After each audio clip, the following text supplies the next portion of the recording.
कुछ बात कर लेते हैं। So called shining India, burning India की आईना इनको दिखाया तो बुरा मान गए। एक हिंदू एक सिख अगर आपको मारेगा तो सबसे पहले स्वीट केक खिलाएगा, आपकी आवभगत की जाएगी और उसके बाद आपको जहर भी इतने प्यार से दिया जाएगा कि आप जहर इतना मीठा लगेगा आपको कि आपको मरने के टाइम पता चलेगा। दुश्मनों का फांसी लगाएंगे ना इनको, जिन्होंने किया इनसे इंतसाब लेंगे, इनको खत्म करेंगे, इनको नहीं छोड़ेंगे। जो छोड़ेगा हम उसको भी नहीं छोड़ेंगे। पाकिस्तानी वहाँ पे जाके कहते हैं हम इंडियंस हैं।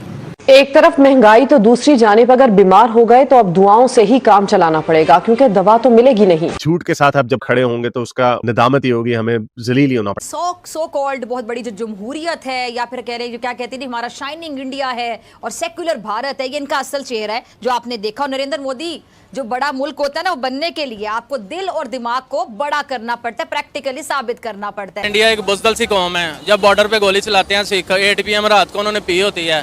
मुझे ये बताएं, आप टीचर हैं? जब मैं क्रॉस फायर करता था तो सिख भाग जाते थे, कहते वीर जी गोली ना चलाओ। मेरी बात सुने, आप टीचर हैं? हाँ, आपने किताबें लिखी हुई हैं, आपने बड़ा इंटरनेशनली विजिट किया हुआ है। मैंने कनाडा देखा है, मुझे 4 जुबानें आती मैं हैं। डेवलपमेंट पे बात कर रही हूँ। आप सीमा गोलियाँ कहाँ निकली जा रहे हैं? हमें शर्म से मरना चाहिए, डूब के मरना चाहिए कि इतना बुरा हो रहा है पाकिस्तान के साथ। चलो हम कौम बने ही नहीं है ना, हम हजूम हैं। हजूम में कोई ऐसी बात नहीं होती। अगर मोदी अपने जहाज के लिए $3 अरब ऐसे ही उड़ा देता है, आपके पास $1 अरब के लिए आप कितना जलील हो रहे हैं। सोचना भी गलत है कि दीन को छोड़ के हम आगे बढ़ेंगे। हम इंडिया से बहुत बेहतर है। तो सबसे पहले स्वीट केक खिलाएगा, आपकी आवभगत की जाएगी और उसके बाद आपको जहर भी इतने प्यार से दिया जाएगा कि आप जहर इतना मीठा लगेगा आपको कि आपको मरने के टाइम पता चलेगा कि आप मर चुके हैं। रॉ जो है इंडिया की इंटेलिजेंस है, मारखोर उनको मार देते हैं। सीमा हैदर को मैं कुछ कहना चाहता हूँ। सीमा, सारी जवानी तुमने बर्बाद कर ली। अगर मेरा इंटरव्यू देखोगी तो याद करना वो कौन था। सीमा, यू रिमेंबर मी? आज़ाद बता रहा है तुमको, ये क्या है? अच्छा, मेरा खैर सवाल आपसे करते हैं। आज हम जिस प्रोग्राम पर, जिस टॉपिक पर वीडियो रिकॉर्ड कर रहे हैं वो ये है कि 76 ईयर्स हो गए हैं हमें एक आज़ाद मुमलिकत बने। आज इन 76 ईयर्स में पाकिस्तान कहाँ खड़ा है और इंडिया कहाँ खड़ा है? मैं आपको ये कहना चाहता हूँ कि पाकिस्तान एक इस्लामिक रिपब्लिक है। पाकिस्तान की ख़वातीन पेश नहीं हो सकती। सोनिया विस्की का पैक भी बड़ा अच्छा बनाती है, डांस बड़ा अच्छा करती है और वो अंग्रेज़ को जो है ना ऐसे पेश हो करती है, एक ड्रिंक देती है और खाना खिलाती है। वहाँ डॉलर्स आ रहे हैं, यूरो आ रहे हैं, हार्ड करेंसी आ रही है और बड़े प्यार से। मैं डेवलपमेंट पे बात कर रही हूँ, आप कहीं और ही निकल गए। डेवलपमेंट में ये कहना चाहता हूँ कि इन 75 ईयर्स में अफसरशाही इस मुल्क को खा गई है। सारे सरकारी अदारे करप्ट हैं, जज भी बिके हुए हैं, अदलिया, अदारिया, येलो जर्नलिस्ट भी बहुत ज़्यादा हैं। येलो जर्नलिस्ट का मतलब है जर्द सहाफ़त, जो लोगों से पैसे लेते हैं, पहले कैमरा मारते हैं, बाद में कहते हैं 5000 रुपया दे दो। इस येलो जर्नलिस्ट को भी ख़त्म करना पड़ेगा। एक मजदूर पर, झोंपड़ी वाले के पे कैमरा नहीं मारा जाता। एक अफसर के लिए प्रोटोकॉल दिया जाता है लाख रुपया, 50,000 रुपया, जहाँ वहाँ से जाके जर्नलिस्ट ले लेते हैं, वो प्रेस कॉन्फ्रेंस हो जाती है। लेकिन एक रक्शे वाले पे और रेडी वाले पे कैमरा नहीं मारा जाता। मैं पूछना चाहता हूँ, ये कौन सा इंसाफ है? ये कौन सी सहाफ़त है? ये पाकिस्तान के अफसरशाही जो सरकारी इदारे क्या कर रहे हैं? FIA लाखों रुपया भरती है, डेली ये सरकारी चोर अपनी जेबें भर के चले जाते हैं। इन 75 सालों में हमको क्या मिला होता? मुझे यही सवाल तो मेरा है कि इन 75-76 सालों में हमने क्या हासिल किया? हमारे नौजवानों ने इतना खून बहाया, अपनी जानों के, अपने खून के नजराने दिए, तो आज देखें इंडिया दुनिया की सुपर पावर बनने जा रहा है। आप देखें हर सेक्टर में इंडिया ग्रो कर रहा है। उनकी एजुकेशन देख लें, उनकी साइंस और टेक्नोलॉजी देख लें, और आज हम कहाँ खड़े हैं आपके सामने। इंडिया पाकिस्तान से कभी भी फाइट नहीं कर सकता। इंडिया एक बुजदल सी कौम है। जब बॉर्डर पे गोली चलाते हैं सिख, 8 PM रात को उन्होंने पी होती है। मुझे ये बताएं, आप टीचर हैं? जब मैं क्रॉस फायर करता था तो सिख भाग जाते थे, कहते वीर जी गोली ना चलाओ। मेरी बात सुने, आप टीचर हैं? हाँ, आपने किताबें लिखी हुई हैं, आपने बड़ा इंटरनेशनली विजिट किया हुआ है। मैंने कनाडा देखा है, मुझे 4 जुबानें आती मैं हैं। डेवलपमेंट पे बात कर रही हूँ। आप सीमा गोलियाँ कहाँ निकली जा रहे हैं? आपको समझ नहीं आ रहा मैं क्या बात करना चाह रही मैं हूँ? आपसे यही कहना चाहता हूँ कि ये अफसरशाही इस मुल्क को खा गई है।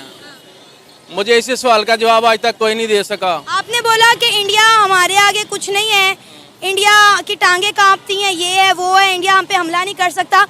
आज की जो जंग है वो मौशियत की जंग है, गन्नों बंदूकों और ये हथियारों की जंग नहीं है, बॉम्ब्स की जंग नहीं है, ये एजुकेशन की जंग है, साइंस की जंग है, टेक्नोलॉजी की जंग है, मौशियत की जंग है। और आपको नहीं लगता कि इस जंग में भारत जो है वो जीत गया है? अब्दुल कलाम ने एटम बम बनाया, इंडिया ने उसे प्रेसिडेंट बना दिया। पाकिस्तान में कोई एटम बम बनाता है उसे कैद कर दिया जाता है, उसके हाथ काट दिए जाते हैं। कोई इंजीनियर बनता है वो अमेरिका चला जाता है। पाकिस्तान में अफरादी कुव्वत नहीं है, ये अफसरशाही सबको खा जाती है। अब आप देखें कि इंडिया ने चंद्रयान 3 मिशन लॉन्च किया है, उनके साइंटिस्ट चांद पर पहुंच गए हैं। हम आज कहाँ खड़े हैं मुझे बताएं?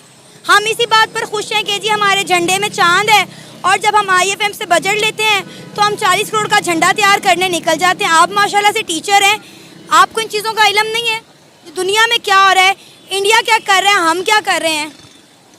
इंडिया हमसे अगर 50 साल भी आगे निकल जाए तो अल काफिरीन हमसे फिर भी आगे नहीं बढ़ सकते। हम मुसलमान हैं, अल्हम्दुलिल्लाह हमें पाकिस्तानी होने पे फ़ख्र है, हम अपने मुल्क में खुश हैं। सर, पाकिस्तान से ज़्यादा मुसलमान हिंदुस्तान में रहते हैं और वो बड़ी अच्छी और खुशहाल ज़िंदगी गुजार रहे हैं। आपको पता है पार्टीशन के वक्त आधे ज़्यादा मुसलमान तो पाकिस्तान आए नहीं थे, और आज वो इस बात पर खुश हैं कि हमारे आबाओ अजदाद ने बड़ा अच्छा फैसला किया, वरना हम भी कटोरा लेकर फिर रहे होते।